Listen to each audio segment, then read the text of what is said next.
जिन इलाकों के अंदर JUI के कारकुनों की अक्सरियत है, आप उन इलाकों के अंदर जाकर देखें, आज भी अमन मौजूद है। आज भी वहाँ मुसल्लह मुज़ाहमत मौजूद नहीं है और फसादी और दहशतगर्द ग्रोह वहाँ पनप नहीं सकते। तो इस हिसाब से आप देखिए कि JUI के साथ वाबस्ता होना एक इतनी बड़ी नेमत है कि JUI ने हर किस्म के फसाद को, मुसल्लह जदोजहद को और रियासत के ख़िलाफ़ उठने वाली बगावत को बंद कर दिया है। क्या ये JUI का मुल्की सियासत के अंदर, मुल्क के अमन के अंदर बड़ा कंट्रीब्यूशन नहीं है? अस्सलामु अलैकुम वरहमतुल्लाहि वबरकातुहू। दोस्तों, आज हमने JUI के पिशीन पावर शो के मुतालिक कुछ बात करनी है।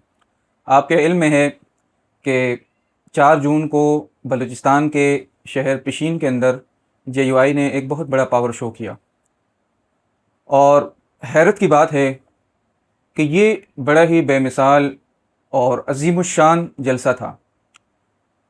वैसे तो मौलाना की शख्सियत ही ऐसी है कि पाकिस्तानी सियासत में उनको क्राउड पुलर समझा जाता है। 2 शख्सियतें ऐसी हैं पाकिस्तान के अंदर कि जो बिलाशुबा इस वक्त क्राउड पुलर हैं, एक इमरान खान की शख्सियत और एक मौलाना कायद जमीयत मौलाना फजलुर रहमान हफिज़ुल्लाह की शख्सियत। तो बलूचिस्तान जैसे सूबे के अंदर जहां आए रोज़ दहशतगर्दी के बड़े ही हौलनाक किस्म के वाक़यात होते हैं और अब तक हज़ारों इंसान उस दहशतगर्दी का शिकार हो चुके हैं, जिनमें हमारे सिक्योरिटी फोर्सेस के लोग भी हैं और आम मासूम आवाम भी हैं, उस सूबे के अंदर मौलाना फजलुर रहमान का जाना और JUI का जलसा रखना एक बहुत अहमियत का हामिल है।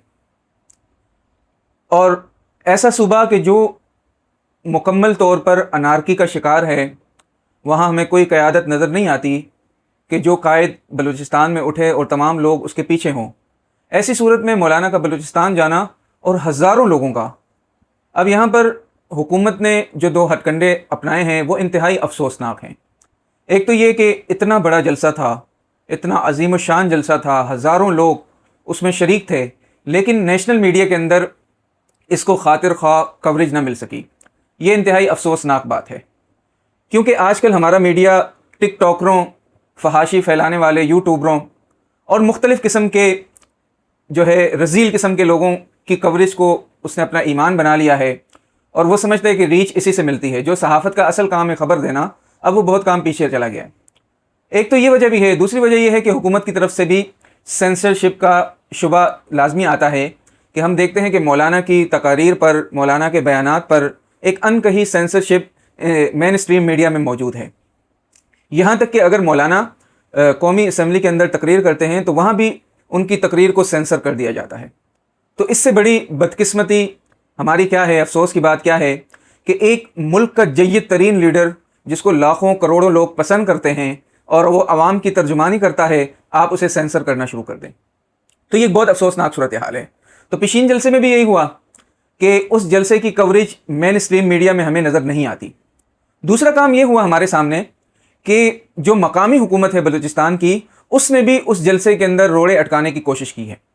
अब वहाँ के जो मकामी JUI के कारकुन हैं, वो तवातुर के साथ उनकी ये बातें रिकॉर्ड हैं, मंजर आम पर आ रही हैं कि अव्वल तो उन्हें पेट्रोल दस्तयाब नहीं था, वो हज़ार रुपये लीटर पेट्रोल डलवा कर जलसे में पहुँचे हैं। उनके रास्ते बंद किए गए ताकि वो ना आ सकें। इसके अलावा सिग्नल और इंटरनेट उन इलाकों में बंद था। अगर चले हम मान भी लेते हैं कि सिक्योरिटी वजूहात की बिना पर उन इलाकों में इंटरनेट की रसाई महदूद कर दी गई है, लेकिन ये हुकूमत का काम था कि जब मौलाना फजलुर रहमान हफिज़हुल्लाह उस इलाके में आए हैं और हज़ारों लोग अमन की सूरत में अमन के लिए वहाँ जमा हुए हैं, तो उनको तहफ़्फ़ुज़ देना, उनको सहूलियात देना, ये हुकूमत का काम था। लेकिन मकामी हुकूमत इस मामले में बिल्कुल नाकाम रही है। और हुकूमत रोक क्यों नहीं रही है JUI को? कुछ दोस्त कहने लगे ना, हमारे जो मुखालिफिन हैं JUI के, एक कहने लगा भाई इन जलसों से क्या फ़ायदा, ये जलसे क्यों किए जाते हैं, ये जलसे नहीं होने चाहिए। तो मैंने कहा भाई बात यह है कि जिन इलाकों के अंदर JUI के कारकुनों की अक्सरियत है, आप उन इलाकों के अंदर जाकर देखें, आज भी अमन मौजूद है। आज भी वहाँ मुसल्लह मुज़ाहमत मौजूद नहीं है और फसादी और दहशतगर्द ग्रोह वहाँ पनप नहीं सकते। तो इस हिसाब से आप देखिए कि JUI के साथ वाबस्ता होना एक इतनी बड़ी नेमत है कि JUI ने हर किस्म के फसाद को, मुसल्लह जदोजहद को और रियासत के ख़िलाफ़ उठने वाली बगावत को बंद कर दिया है। क्या ये JUI का मुल्की सियासत के अंदर, मुल्क के अमन के अंदर बड़ा कंट्रीब्यूशन नहीं है?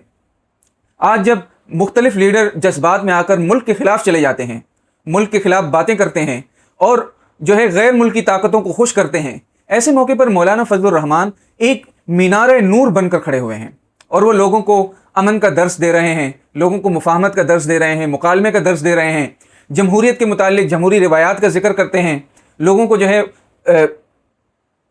بیلٹ کی طرف لے کر آتے ہیں، بلٹ سے ان کو دور کرتے ہیں۔ کیا یہ مولانا کا کنٹریبیوشن نہیں ہے کہ جس کو اپریشیٹ کرنا چاہیے اور حکومت کو اس کا داستے بازو بن کر سپورٹ کرنی چاہیے، تاکہ ایسے فسادی علاقے کے اندر جو فسادی گروہ ہیں ان کی حوصلہ شکنی ہو، اور مولانا کے کارکنوں جیسے لوگ کہ جو کہ جمہوری روایات پر یقین رکھتے ہیں، پارلیمانی سیاست پر یقین رکھتے ہیں، امن کی بات کرتے ہیں، امن کو فیصلہ کرنے دیتے ہیں، دہشت سے دور بھاگتے ہیں اور قربانیاں دیتے ہیں۔ آپ دیکھیں نا کہ مولانا کی جماعت نے کتنی قربانیاں دی، اپنے کتنے بڑے بڑے لیڈروں کو، علماء کرام کو جے یو آئی نے شہید کروایا ہے، صرف کس لیے کہ ملک کے اندر امن قائم ہو اور لوگ امن کے ساتھ رہ سکیں۔ تو آج جب مولانا کے خلاف حکومت یہ ہتھ کنڈے استعمال کرے گی تو ظاہری بات ہے بہت افسوس ہوگا، اور ہم یہی تاثر لوگوں میں جائے گا کہ حکومت امن کے معاملے میں سنجیدہ نہیں ہے۔ تو حکومت کو ہوش کے ناخن لینے چاہیے اور جے یو آئی کے جلسوں میں رکاوٹیں نہیں ڈالنی چاہیے، بلکہ جے یو آئی اگر کہیں جلسہ کرتی ہے اور کوئی تحریک شروع کرتی ہے تو اس کو سپورٹ کرنا چاہیے۔ جے یو آئی کی 100 سالہ تاریخ رہی ہے کہ اس نے ہمیشہ امن کی بات کی ہے، ہمیشہ مکالمے کی بات کی ہے، ہمیشہ مفاہمت کی بات کی ہے، ہمیشہ انہوں نے ملک کے ساتھ کھڑے ہو کر ملک کا دفاع کیا ہے۔ حب الوطنی جے یو آئی کے ایک ایک کارکن کے خون کے اندر دوڑ رہی ہے۔ تو ایسی صورت میں حکومت کو چاہیے کہ ایسے درد مندوں کو نہ چھیڑے کہ کل یہ نہ ہو کہ یہ جو چند گنے جنے سرفرے لوگ ہیں اور ملک سے محبت کرنے والے نوجوان ہیں، یہ پارلیمانی سیاست سے بھی دل برداشتہ ہو جائیں، یہ جمہوریت سے بھی بیزار ہو جائیں، یہ ہماری سیاست سے بالکل لا تعلق ہو جائیں، تو پھر ان کو جو ہے غیر ملکی جو طاقتیں ہیں وہ ان کو استعمال کر سکتی ہیں، ان کو غلط رخ پر ڈال سکتی ہیں، ان کے ہاتھ میں بندوق تھما سکتی ہیں، ان کو اسلحہ دے سکتی ہیں، جس سے ہمارا ملک ہی عدم تحفظ کا شکار ہوگا اور اس سے ہمارے ملک کے اندر ہی تباہی آئے گی۔ تو حکومت کو اس کے معاملے میں ہوش کے ناخن لینے چاہیے، اور جے یو آئی کے جو نوجوان ہیں بلوچستان کے، پشین کے، اور جو ذمہ داران ہیں جنہوں نے یہ جلسہ کیا اور اتنی بدامنی کی صورت میں کیا، وہ بلا شبہ داد کے مستحق ہیں، شاباش کے مستحق ہیں۔ ان کو اسی طرح اس صوبے کے اندر اپنی امن کی کوششیں جاری رکھنی چاہیے۔ ان کا جو کام ہے وہ اہل سیاست جانے، میرا پیغام محبت ہے جہاں تک پہنچے۔